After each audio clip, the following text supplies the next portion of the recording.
Alright, so I thought I'd do a little video on picking some locks, right? So I got an Hero Fortress by here, and I've got a Union Strongbolt, which is by here. I've got this out because that's going to be part of my giveaway later on in the week, or maybe later on today, I don't fucking know. But yeah, so what I'm going to do is just explain why these, because again, these locks here, these two, they're basically the same thing. Right, they have the same levers in them. They have the same lever heights. You can use the same tool, the same wire on it, right?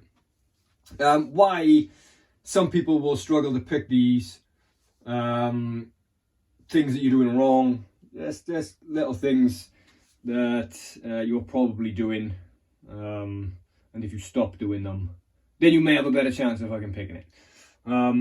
But again, what you need to understand with these locks, right, they have 8 different heights in them, all right?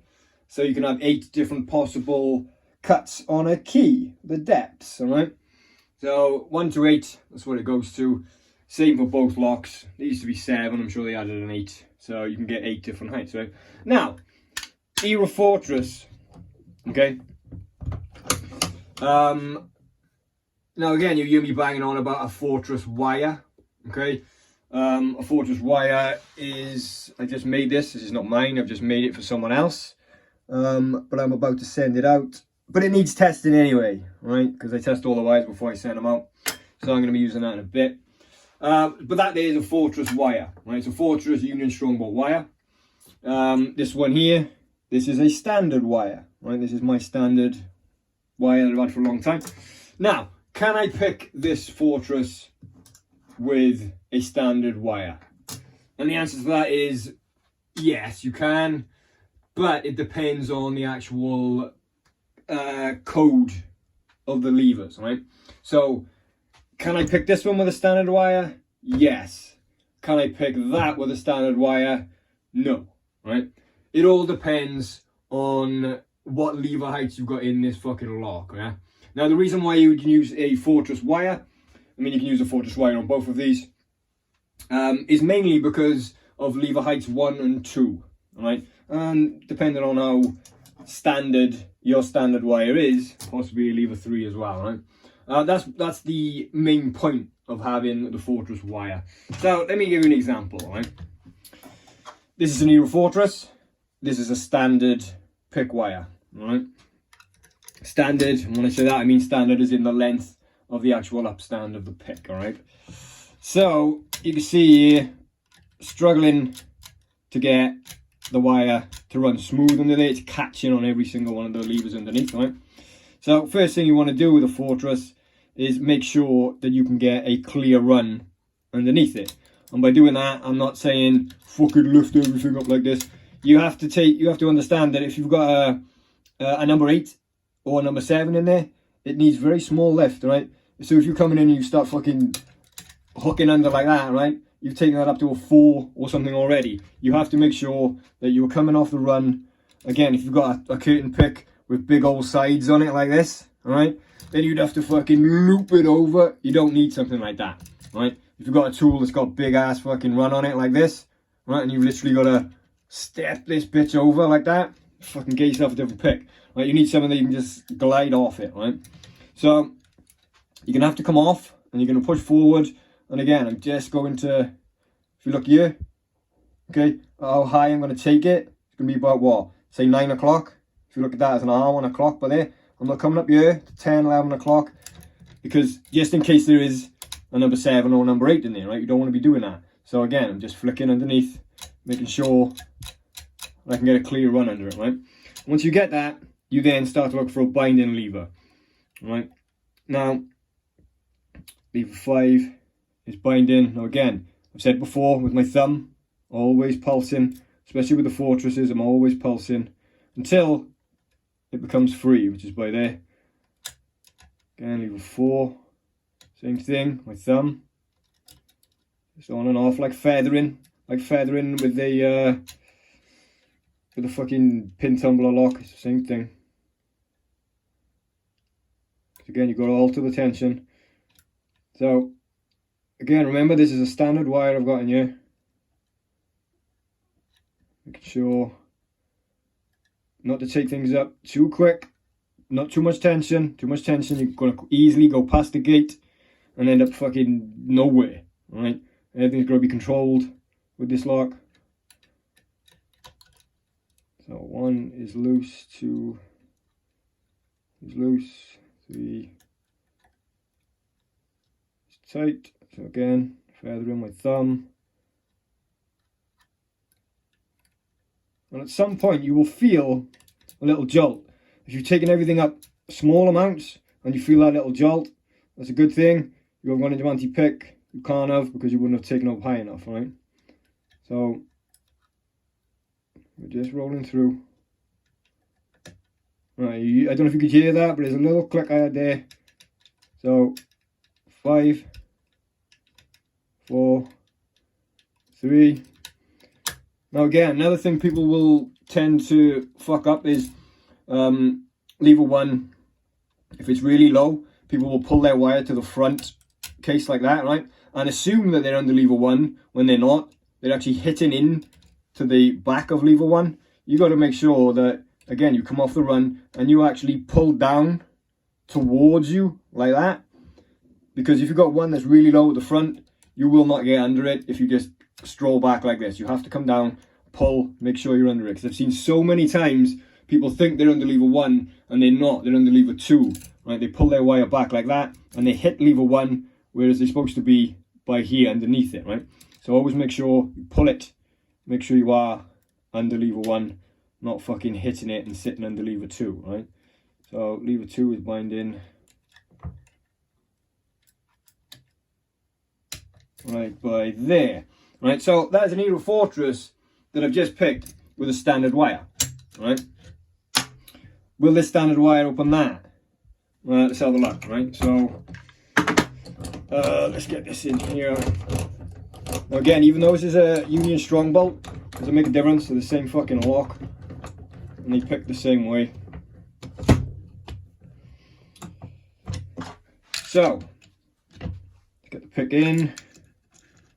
Again, a little bit more, I say difficult, not really, but when it's inside a door, you get better feedback. So this particular one, yeah, there's no restriction. I can get the wire underneath, which is nice. So what I'm going to do is look for a binding lever, because I don't have to come off the run this time and nudge them up to make that clear run. I'm going to do that because I've already got it, right? So I'm going to look for a binding lever, right? So 1 is movement, right? 2, lever 2 is binding, right?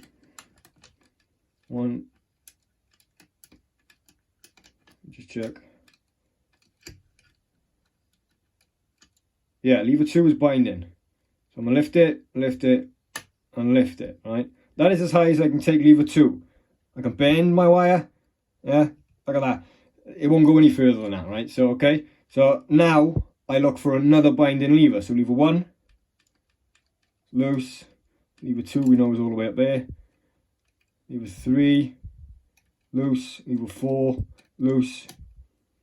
And lever 5 is loose, right? It shouldn't be like that. You should always have a binding lever somewhere, okay? If you don't, then you know for a fact that one of the levers is not sitting in the right place. I've only lifted one lever in here so far, and that was lever 2, right? And I've lifted it as high as it'll fucking go, right? So that is telling me that I've lifted it, but I haven't lifted it enough, all right? So we've come, imagine here's the opening by here. I've lifted it to about by here, right? It needs to be by there to allow it to engage, and then that will allow another one to free up, right? The upstand of this standard wire is not long enough to take that particular lever up to the correct height, right? So I've got lever 2, no matter what I do to it, I cannot take it up enough because it's not long enough, right? Which will then not allow any others to mind this, making this lock impossible to pick with that particular wire there, right? Impossible, because it's not long enough. The upstand there is not long enough to take that up to the correct height. This is where the Fortress wire would come in, right? Because the upstand is longer. So let's get this in. I'm going to try the same thing. Again, the upstand on a Fortress wire is a little bit longer, right? well, I say a little bit, it's quite a bit longer. So you may struggle to actually get it in, especially if it's on a door. There we go.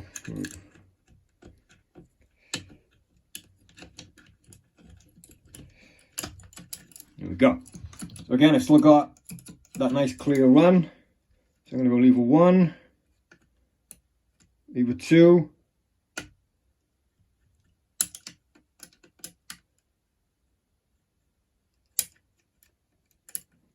Right, lever 3 is now binding, right? So I've gone 1, 2 is there, and look at 2. I got movement on 2, I didn't have that earlier, because it wasn't sitting where it was supposed to be, because the up-stand wasn't long enough, right? 3, 4, 5, they're just small little lifts there.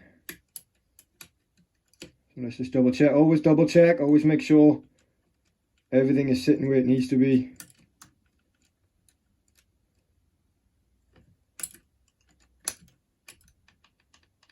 Yeah.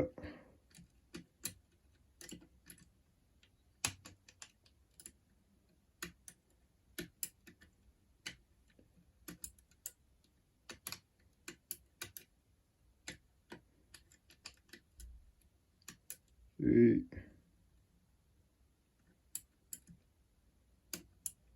5, remember 3 and 5 are the same, so they're always going to sit at the same height. So we should just be left with lever 1, and we are, which is by there. Right, so that is why you need a Fortress wire. Okay, you don't need it all the time, but if you've got a lever 1, a height 1 or height 2 in there, and possibly a height 3 depending on what fucking wire you're using, it will make the lock impossible to pick, because you literally cannot take the lever up high enough to engage the gate, right? If you can't do that, then you do not allow any other levers in there to bind up, and they will not move. They'll just be fucking like this, all right? So that is why you need it. Do you need it all the time? No, you don't need it all the time. But why wouldn't you use it all the time? Because the Fortress wire will pick any Fortress or any strong bolt, no matter what the fucking code is. Whereas if you've got a standard wire, you can only pick certain types of lever coded strong bolts and Euro Fortresses, right? So yes, there you go. Now if you did buy one of these from me, or any other wires, you would have had the VIP video links I sent out. And I've had some feedback from some people, and they're like, what the fuck? How come I didn't know this before? And you can kind of see that they can understand now what I've been banging on about. If you have actually seen those videos, again, all of them, I've only showed you the one. I got different methods for picking different locks, very specifically, first time, every time. So if you have had the videos and you have watched them and you do understand it, it would be nice if you could leave a little comment just to see what you thought of the video. Yeah, just to see what you know, how you got on with it, if you can actually get it to work, stuff like that, all right? Anyway, that's it. I'm out. I thanking you. Bye-bye.